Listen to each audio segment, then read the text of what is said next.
Good day mga ka-sports natin dyan.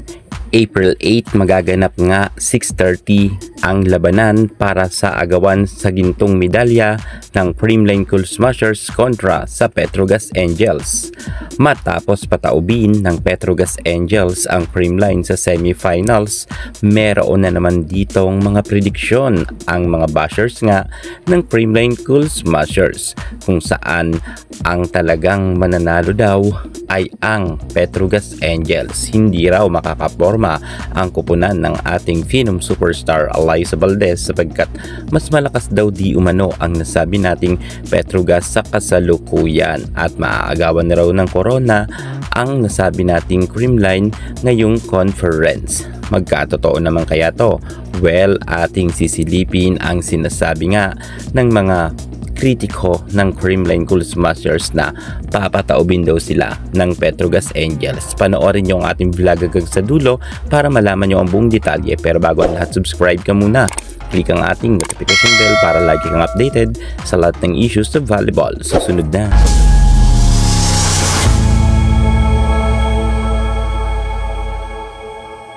Hindi pa nga nagsisimula ang finals pero mayroon na agad resulta ang mga kritiko ng Creamline Cool Smashers kung saan hinusgahan na nga agad nila sa kanilang prediction ang Creamline.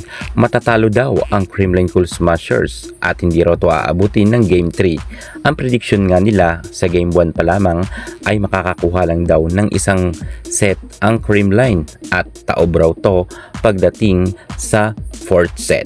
Ibig sabihin ay talagang hindi raw nakaporma ang Creamline Cool Smashers. Yan nga ang kanilang sinabi. At pagdating naman daw sa Game 2, mas lalo daw gagalingan ng Petrogas Angels kung kaya ang kanilang prediction naman sa Game 2, ang Creamline raw ay mabobokya at Petrogas Angels daw ay 3 set lang daw tatapusin agad kung kaya sabi nga nila wala na daw Game 3 na mangyayari pa. Ito nga ay prediction ng mapagpuna kay Alyssa Valdez at Gemma Galanza, walang iba kundi si Kochi aka Chico. Siya nga nagpapakalat na naman ngayon sa kanyang prediction na mananalo daw ang Choco Mucho at magja-champion. At sabi niya pa ay wala ng Game 3 daw na magaganap pa. Tatapusin daw agad ng Petrogas Angels ang mabilisan daw na panalo. Kung kaya magja-champion daw dito ang Petrogas at maaagawan nga raw ng corona ang Creamline. Yan naman ay kanyang prediction. Well, nire-respeto naman natin ang prediction ni Kochi. Pero syempre, alam natin na malakas naman talaga sa kasalukuyan ang Petrogas Angels. Kitang-kita naman natin lalo't si Myla Pablo ay lumakas na muli at si MJ Phillips ay napakaganda rin ng ipinapakita sa loob ng court. Ang kanyang laro ay sobrang napakataas rin ng kumpiyansa at madalas rin siyang magkaroon ng maraming scores, lalo na si Brock Van Sickle na talagang noong pa man ay buhatera na dito sa Petrogas Angels. Well, tingnan na lang natin kung talagang magkakatotoo ang prediction nga ni Kochi or Chico na mapapataob ng mabilisan ang Creamline Cool Smashers.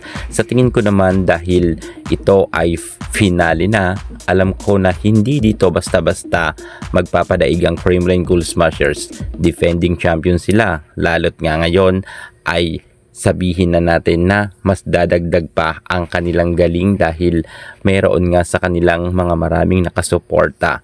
Bagamat ang Petrogas ay rumarami na rin ang mga fans ngayon, pero syempre mas marami pa rin ang mga fans ng Creamline. Alam natin na hindi pa ganoon sa semifinals ang laro ng Creamlines at malay nyo, magulat kayo pagdating nga dito sa finals.